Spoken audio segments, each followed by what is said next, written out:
Hey guys, it's me, Tina Marie with Tina's World. Hey, so I'm waiting to pick up my medication, and I told y'all, let me turn the air on because it's like really hot. It's 94 degrees.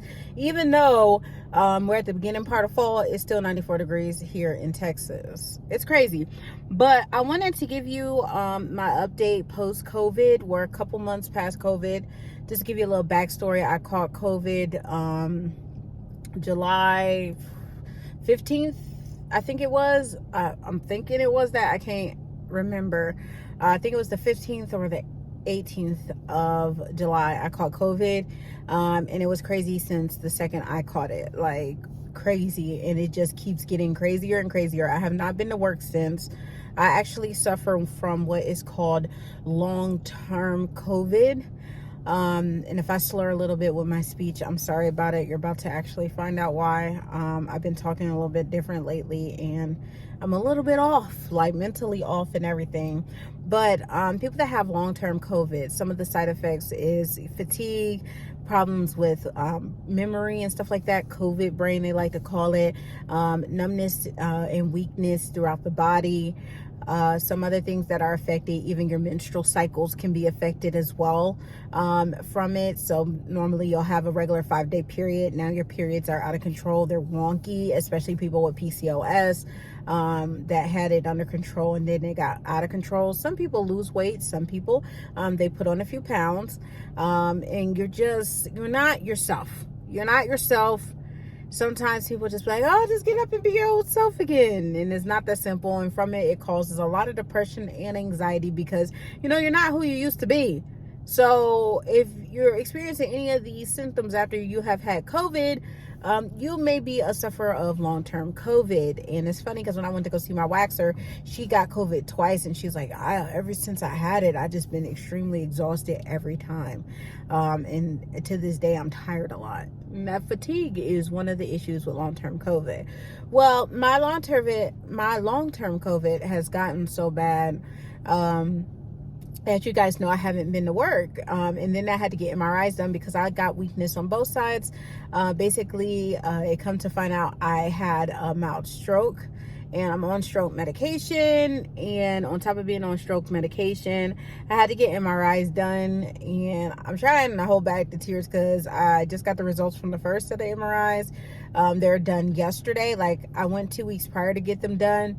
No, 3 weeks prior to get them done. But the medication did not keep me asleep while they had me in this tiny, tiny machine. And I woke up. And the crazy thing is I woke up, I panicked really bad. And then after panicking, I passed out. So I was high off medication, passed out. They couldn't wake me for hours. It was so bad the doctor even had to come in. And they thought they were going to have to rush me to the ER. But I finally came to. So, because they thought they were going to have to give me medication to reverse what they gave me, and they didn't need to do that. But I went nonetheless. They put me in a bigger machine this time, but they still put me to sleep yesterday. And I woke up towards the tail end, like the last 5 seconds, and then I passed back out. But I had to go and get a follow-up appointment with my doctor today because one of those things I was telling y'all about with long-term COVID is the period problem. I've been bleeding for a month straight. I've been on a period for a month straight. And when I tell you it's one of the most aggravating, aggiest things you could deal with, it's like it'll bleed real heavy, bleed clots and clots and clots. It'll go for a while and then it'll act like it's about to go.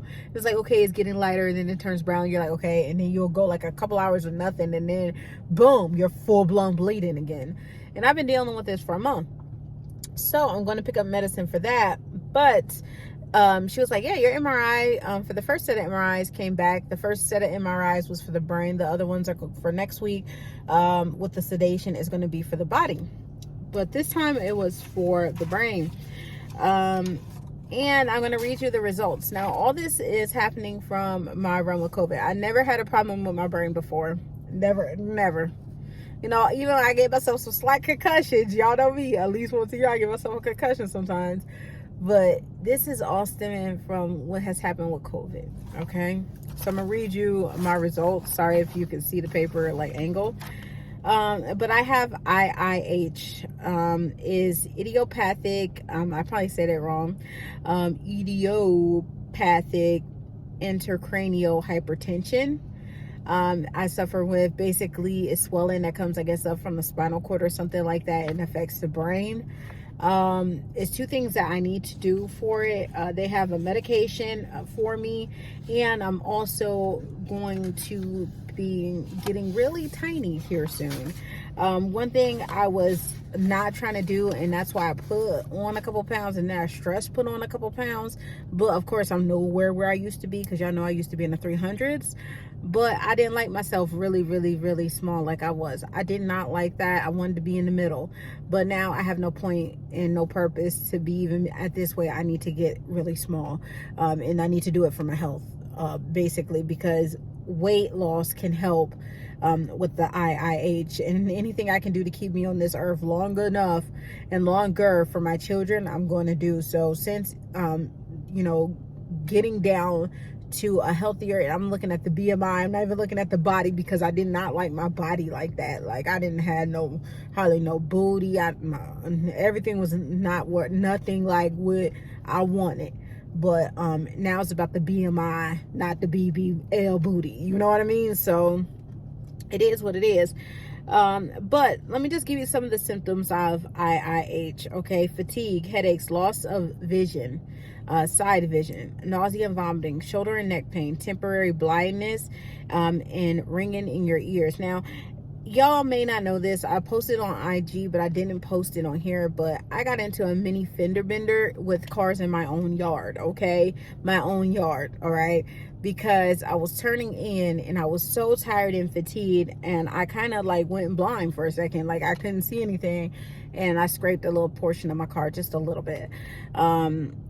And that was all, come to find out, due to the intracranial hypertension that I am going through. So I have to be very careful when I'm driving. As you see, I'm driving now, but I have to be very careful. I have to wear my glasses, and I just need to not be behind the wheel a lot.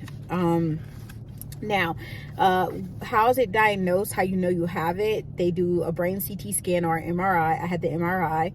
You can find it from your eye exam. So I actually have to go back and get another eye exam, seeing if I have to change my prescription.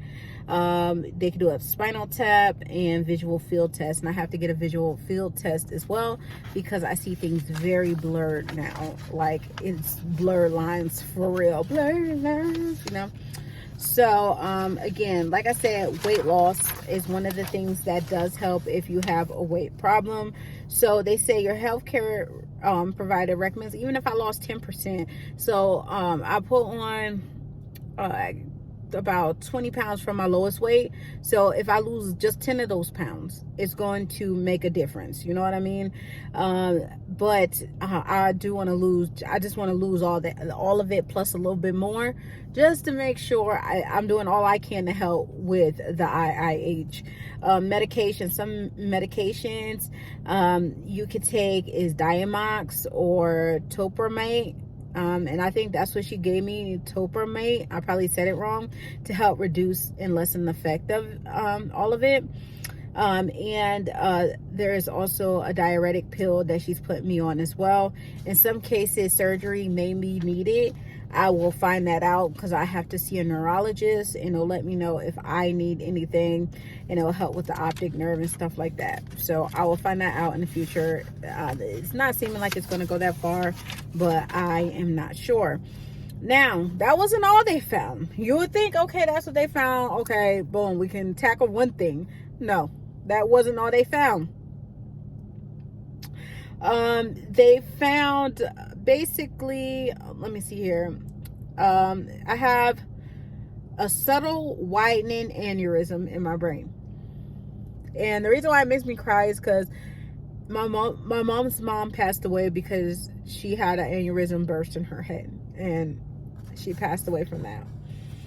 So hearing I have a subtle widening aneurysm, that scares me. But they said to go back in 12 months for another one, so they can, in 12 months for another scan to see how it's doing. But to know that they're saying 12 months is like they're not really bugging over it, and the doctor's not like freaking out about it. I honestly don't know what helps with that. She didn't give me any paperwork on what helps with aneurysms. But I would think like just getting weight in check probably would help it. I mean, it couldn't hurt, you know what I mean? But I have that as well. Now, I know previously, last time I had an MRI done, I didn't have that problem. You know, because you remember a couple years ago when I had to get the shots in my neck, you know, they did one of the brain and the neck and all that. That's when they found out what was going on with my neck. And my brain was fine. Okay, now we fast forward to after I got COVID, and now it's a problem in my brain. Okay. And one thing from COVID, people get clots and stuff like that. So when people just say, okay, you got COVID, oh, now it's over. Sorry guys, hold on, let me fix this real quick, my bad. I had to, because my low battery thing popped up. I was like, ooh, gotta turn it off. But people say, oh, well, you got COVID, now it's over, you can go back and live your life. That's not always true. All of us is not that lucky where we can just go back and live our life. Some of us, we have long-term lasting issues. And one thing I say about it though, but we all know God gives his strongest warriors the biggest test, because what? They're going to be the biggest testimony. So I'm going to be a testimony. And this is why I'm trying to do all the things I'm trying to do in life. Like, I wanted to do music. It's coming over me very, very heavy to do music. So that's why I'm getting into my music bag. When I know broadcasting is my thing. Sorry guys, hold on. I know broadcasting is my thing, but I want to get in my music bag because I know I'm good at it. I'm good at it, but I just never explored it because I always wanted to just do the YouTube thing. But now I want to explore all my potential. Okay, now I'm about to take y'all through a journey as we recover and try to get better from long-term COVID, because there's a lot of people. Why is this dimming? I don't know. But there's a lot of people like me out here. There's a lot of people out here like me that suffer from long-term COVID, and they don't know what to do, who to turn to, what to do. But guess what? God put one of their warriors in there. Put me. And I'm going to guide y'all along the way. So y'all are going to come through this journey with me as I recover what's going on with my brain and the issues with my brain with the IIH. And the issues like what's going on with the aneurysm thingy. And also next week we'll find out what's going on with my body with the weakness, numbness, and all that stuff, because that MRI is scheduled for next week. They're trying to get me a different machine, so they don't have to reschedule. If they have to reschedule, they'll let me know. But you know, you're not alone. You're not alone. I'm here. I'm going to be going through this. I'm going to be going through this with you, because I am going through this. And we gonna make it. Like, God puts his strongest warriors with the biggest test, and we are the strongest warriors. Like, you may not even be able to see, but you may be able to see. Like, I got false lashes and stuff, but one of my eyes, my eye is lower. I always had a lazy eye, but now it droops more because of what's going on with my brain. Like, it all is making sense, and she explained it all to me. But you're not alone. I am here, and we are going to make the most of it, and we're going to come through, and we're going to be victorious, because guess what? We lived through it. God didn't make us pass away. Like, some people didn't have the luxury of living through it. Now we can live through it, and we can be a testimony. So here's my journey. Here's my story as we get through the long-term COVID and whatever else came with it that destroyed my body. But nothing's going to destroy me, because God is for me, then who'll be against me, period.